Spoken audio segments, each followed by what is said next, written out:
Just sign it. Daniel, unless you're okay losing control of your own company. The words hadn't been spoken yet, but somehow, the room already felt like it was waiting for them.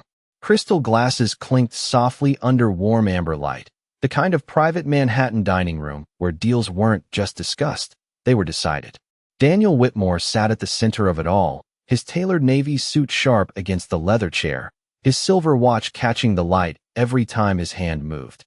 38 years old, self-made, decisive. A man who didn't hesitate. A man who didn't get corrected. Around him, investors leaned in with polite smiles, their voices low, their attention fixed on the contract laid open in front of him. Numbers, clauses, power, written in fine print. Mr. Whitmore, once you initial here, we can finalize tonight. One of the partners said smoothly, tapping a specific line with a manicured finger. Daniel gave a small nod, already reaching for the pen. He didn't need to reread it. He had people for that. He always had people for that. Coffee, sir. The voice was soft, almost lost beneath the quiet hum of wealth and confidence. Daniel didn't look up, just set it down. A pause, barely noticeable.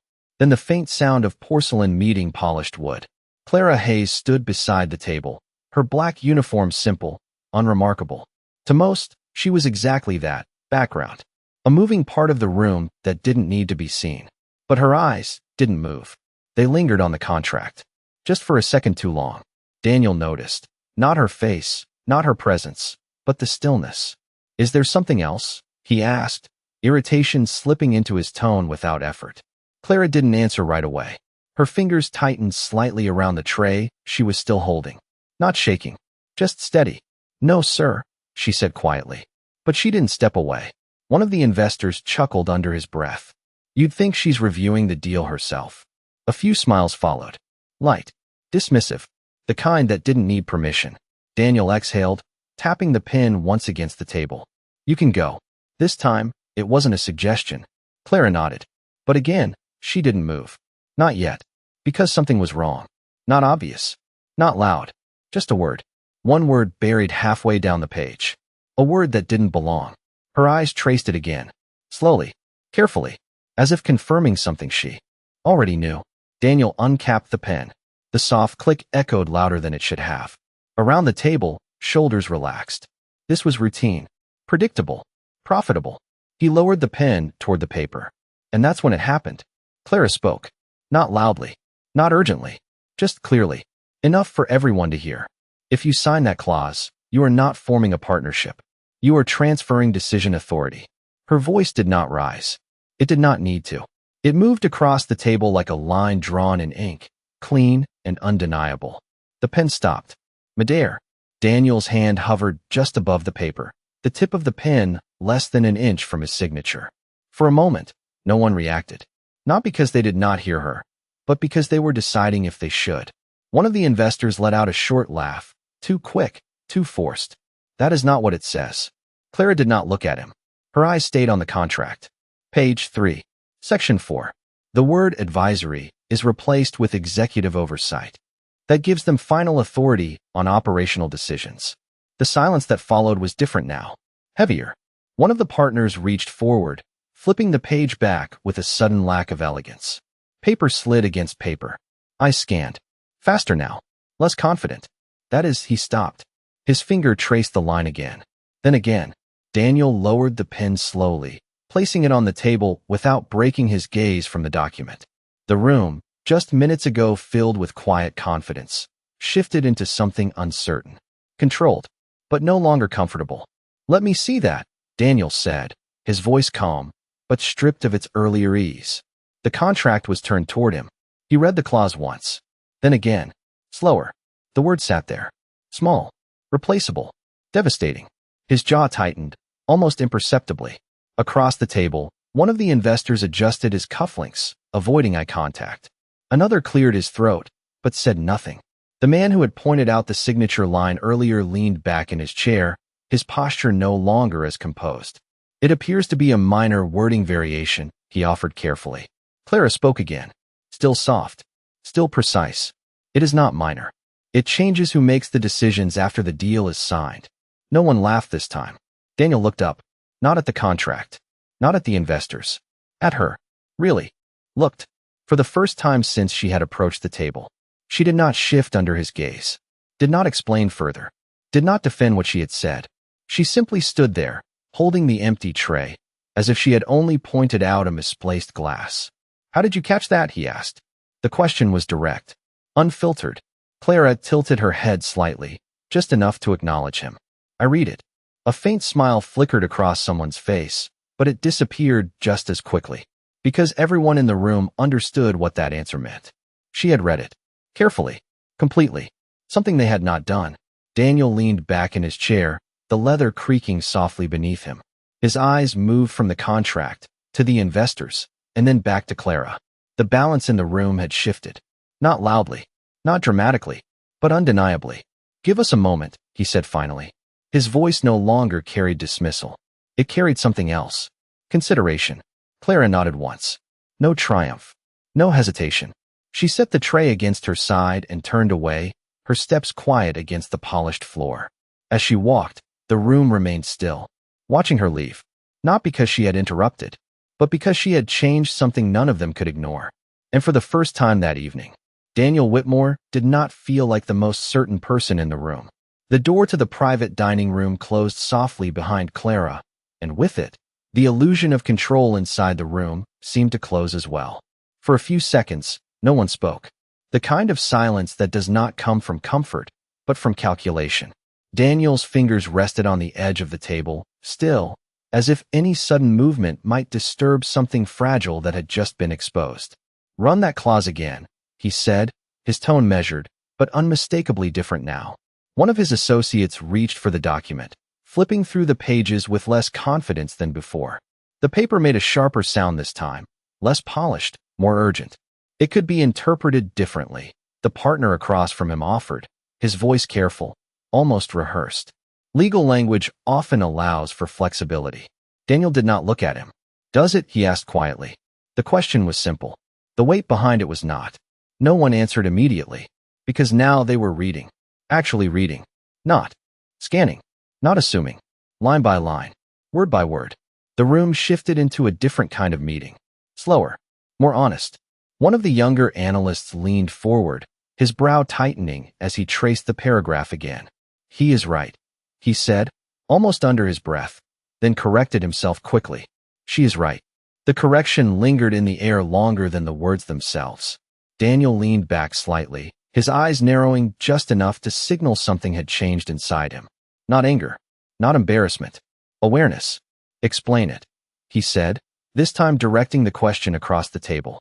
The partner adjusted his posture, straightening his tie as if it might restore authority. The wording does grant a level of oversight, but it is standard in agreements of this scale. Daniel tilted his head, his gaze steady. Standard does not mean harmless. The man hesitated, just for a fraction of a second. But it was enough. Daniel saw it. Everyone did. That was the moment the room stopped being equal.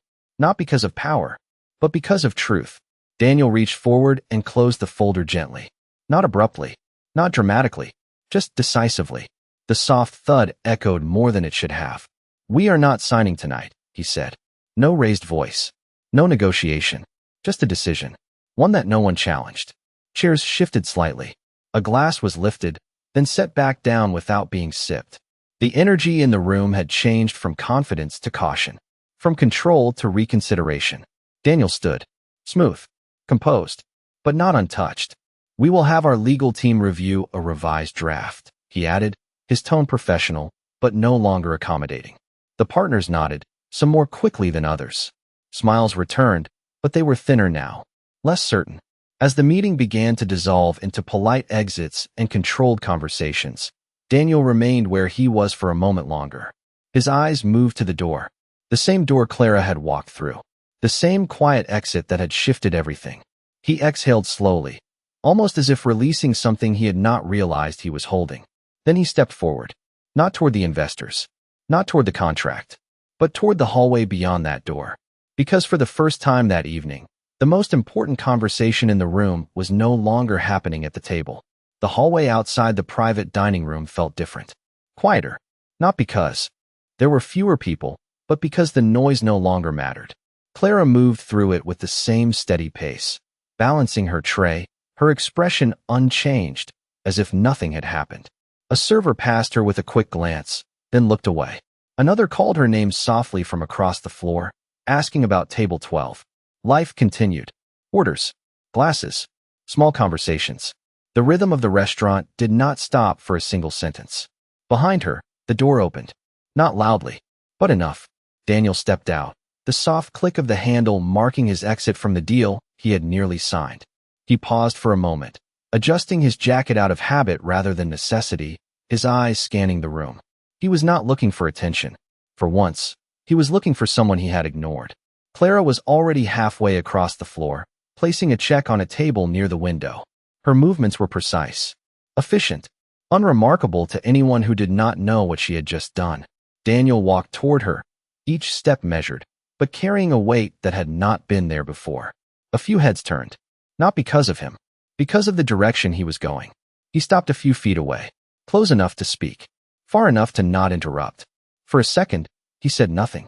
Clara finished placing the receipt, offered a polite nod to the guests, and turned.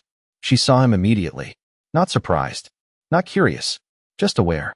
Miss Hayes, he said.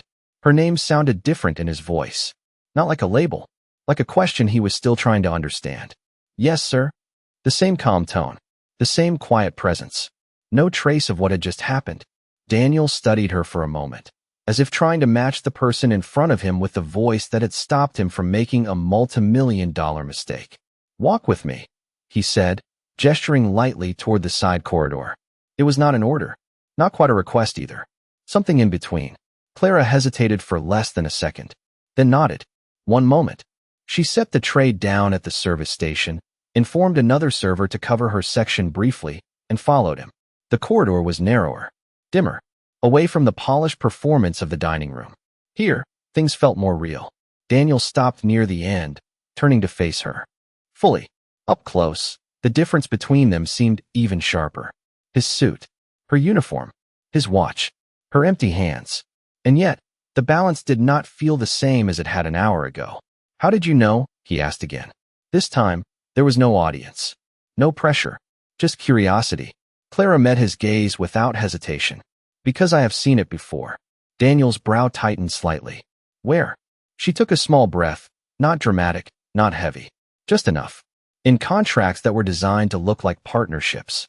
The words landed quietly, but they carried history.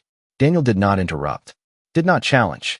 He simply listened, something he was not used to doing with people in her position. You read legal documents as part of your job? He asked. Clara's lips curved slightly, not quite a smile. Not this job. The answer hung there. Open. Incomplete. Daniel felt it. The space between what she said and what she chose not to say. For a moment, neither of them spoke. The air in the corridor was still, but not uncomfortable. Just honest. Then Daniel nodded once, slowly, as if acknowledging something beyond the words themselves. You saved me from signing that, he said. Clara shook her head lightly. I pointed out a sentence. Daniel exhaled, a quiet breath that carried more weight than it should have. Sometimes that is all it takes. Clara said nothing, because she knew that was true, and for the first time in a long time. Daniel Whitmore understood that power did not always come from speaking louder. Sometimes, it came from knowing exactly when to speak at all. Daniel did not move right away.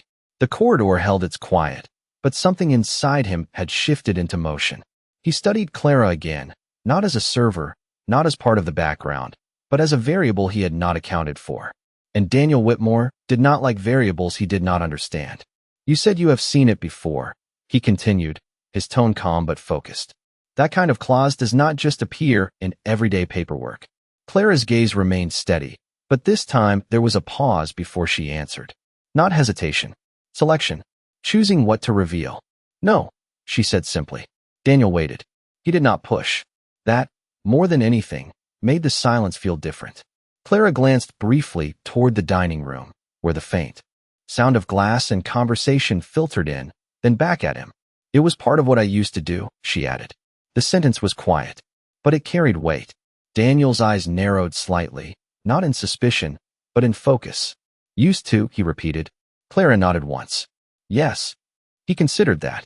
The uniform, the tray, the precision in her words. They did not align by accident. What changed? He asked. The question came softer this time. Less like an interrogation. More like an attempt to understand something outside his usual world. Clara's expression did not break, but something in her eyes shifted. Not pain. Not regret. Just distance. Life, she said. One word. Just like before. And again, it was enough. Daniel let out a slow breath, his hand brushing lightly against his jacket sleeve, a habitual movement when his thoughts needed organizing. You walked away from it, he said, more as an observation than a question. Clara tilted her head slightly. Not exactly. Another pause. Another choice. Sometimes things are taken away before you are ready to leave them. The corridor felt smaller for a moment. Not physically, but emotionally. Daniel did not respond right away. He understood negotiations, leverage, risk. But this was something else. Something without contracts or signatures. And now you work here, he said quietly. Clara did not flinch. Yes. No defensiveness. No explanation. Just truth. Daniel looked at her for a long moment. Not evaluating. Not measuring. Just seeing. Then he nodded once, slowly, as if confirming something internally. You should not be here, he said. The words were direct. But there was no arrogance in them. No dismissal. Only recognition. Clara's lips curved slightly again, that almost smile that never fully formed. I am here, she replied. Simple. Grounded. Unshaken. Daniel gave a faint, almost imperceptible smile in return. Not because he found it amusing, but because he recognized the certainty in her voice. The kind that could not be negotiated. For a moment, neither of them spoke. The silence between them no longer carried tension. It carried understanding. Then Daniel reached into his inner pocket and pulled out a card. Clean. Minimal.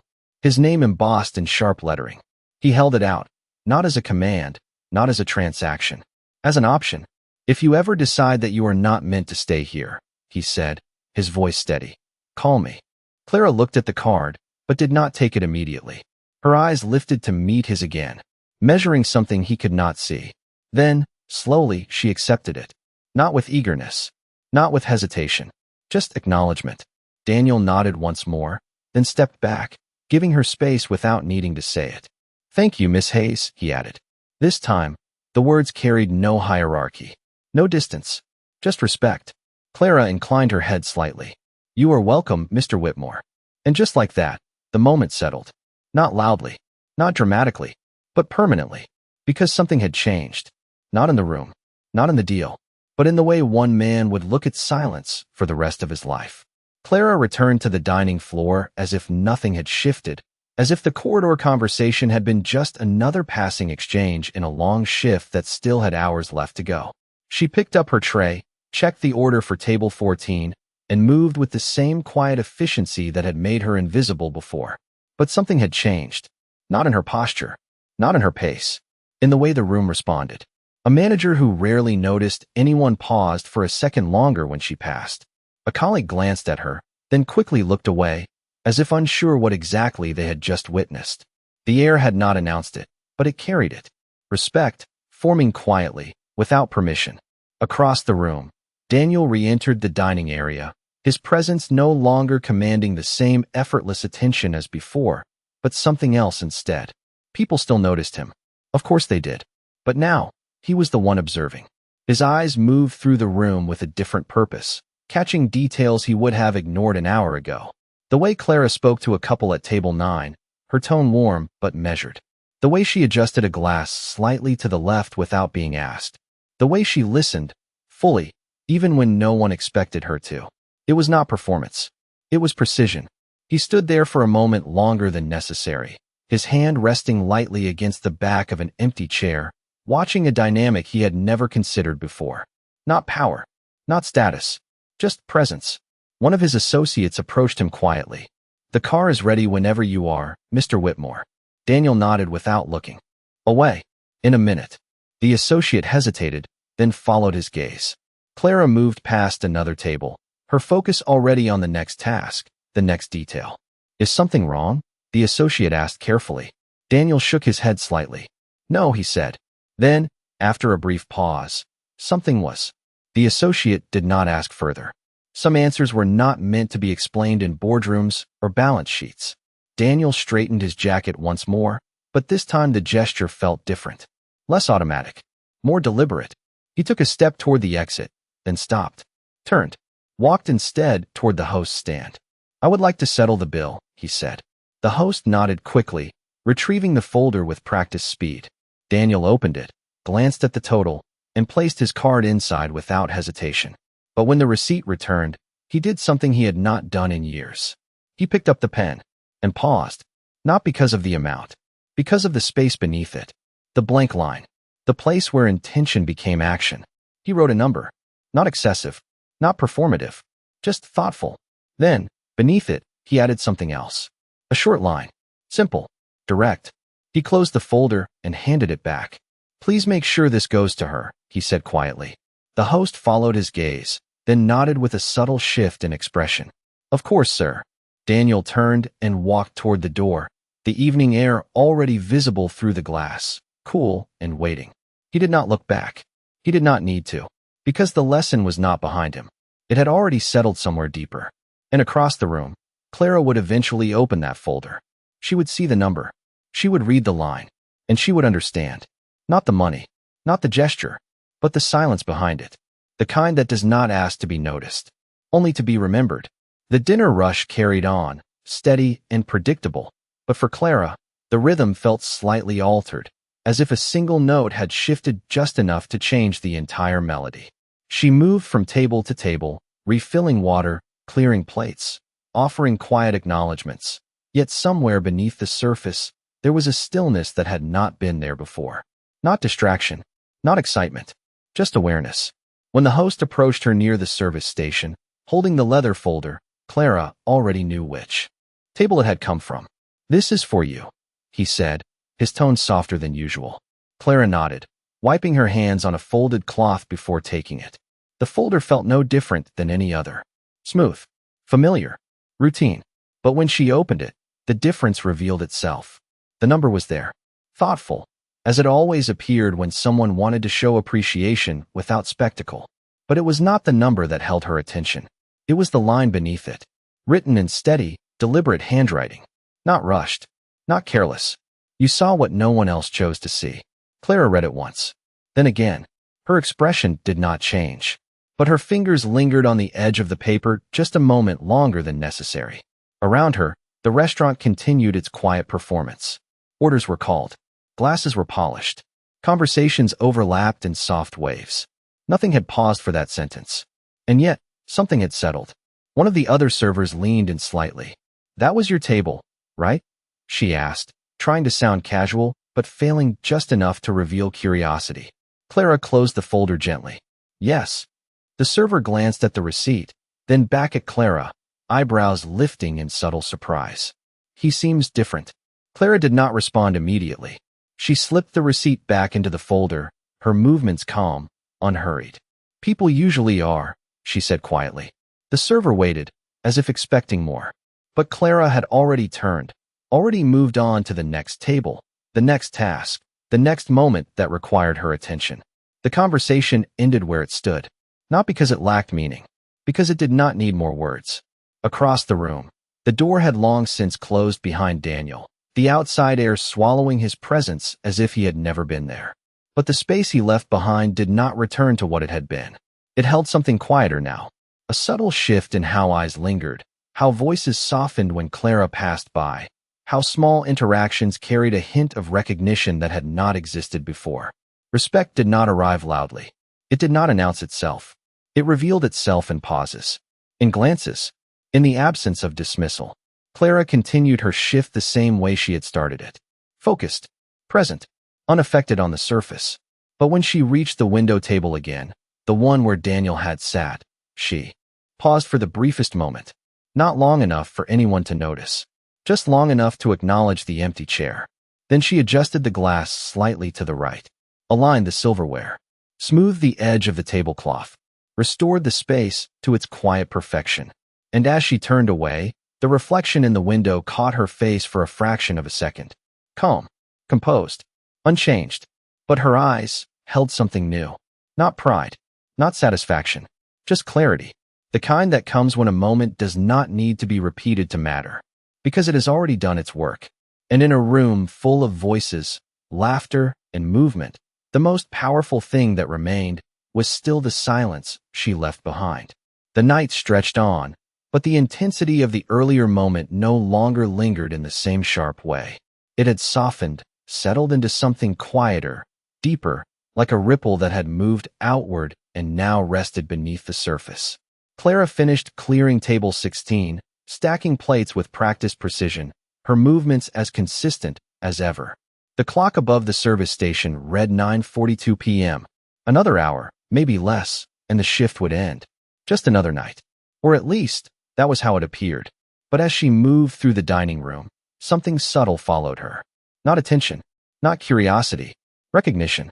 A couple at table 5 thanked her with a sincerity that felt slightly more deliberate. A man at the bar nodded when she refilled his glass, as if acknowledging more than just the service. Small things, almost invisible, but real. Clara did not react to any of it. She did not slow down, did not change the way she spoke or moved. Because for her, nothing essential had changed. She still had orders to take, tables to manage, a shift to complete. The rest was not something she held on to. In the back office, the manager reviewed the evening reports, but his attention drifted more than once toward the dining room. He had heard enough, seen just enough. Not the words, not the full moment, but the aftermath. And sometimes, that told more than the event itself. When Clara stepped into the service corridor to grab a fresh stack of napkins, he looked up. "Clara," he called. She paused, turning slightly. "Yes." He hesitated, as if unsure how to phrase what he wanted to say, then settled on something simple. "Good work tonight." Clara gave a small nod. "Thank you." No elaboration, no questions, just acknowledgement. And she continued on, because she did not need confirmation. The corridor opened back into the dining room, and the familiar rhythm resumed around her. But inside, something had aligned. Not changed, not awakened, simply aligned. The noise of the world, the assumptions, the labels, they had always existed. And she had always moved through them the same way.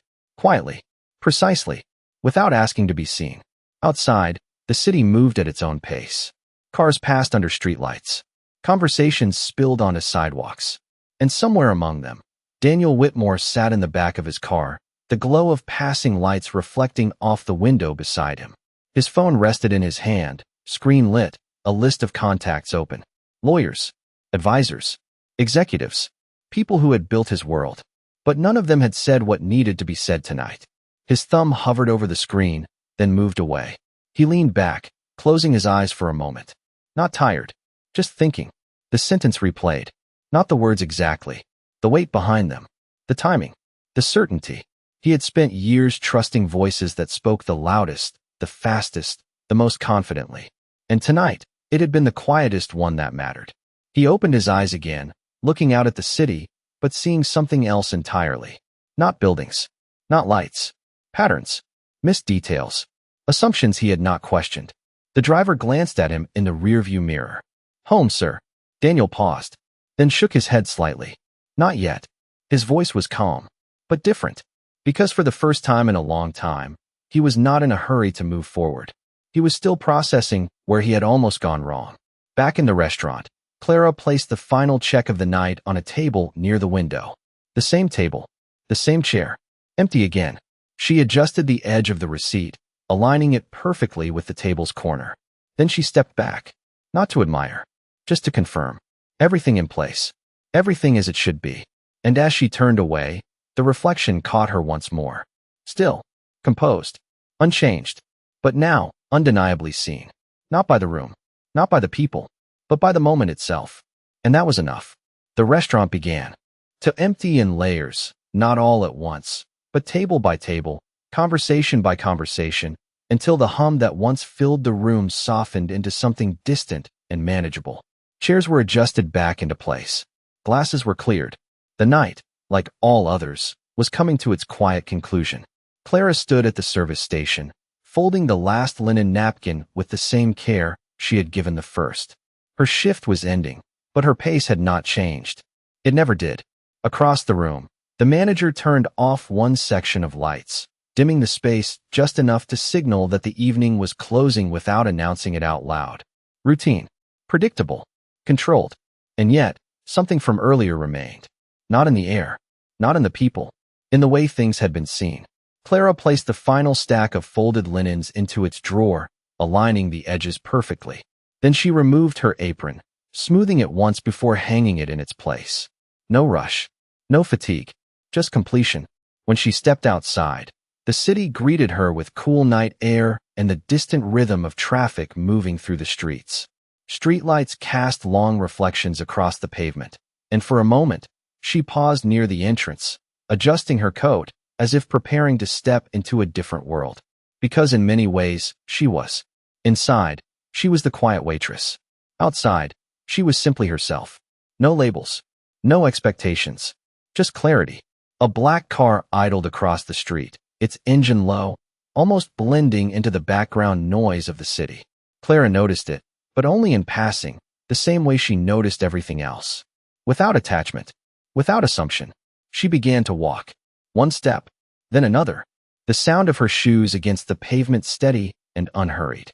Inside the car, Daniel sat with his hands resting loosely in his lap, his gaze fixed on the entrance he had left not long ago. He had told the driver to wait. Not for a meeting, not for a call, for a moment. And now he saw her, not framed by chandeliers or polished tables, not surrounded by quiet wealth and controlled conversations. Just walking, calm, unremarkable, real. He did not open the door, did not call out, did not interrupt her path, because something in him understood that the moment had already been given, and it did not need to be repeated. Clara walked past the car without slowing, her reflection briefly catching in the dark glass before disappearing into the movement of the city beyond. She did not look back. She did not need to, because whatever needed to be seen already had been.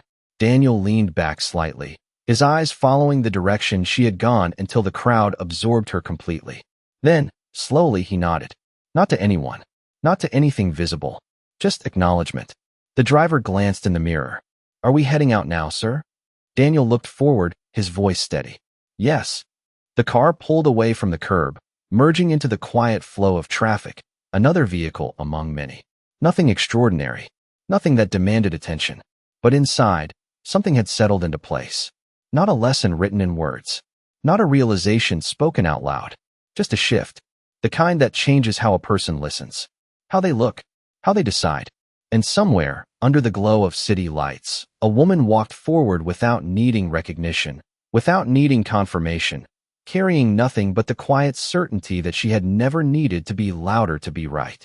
Because sometimes, the most powerful voice in the room is the one that only speaks when it truly matters.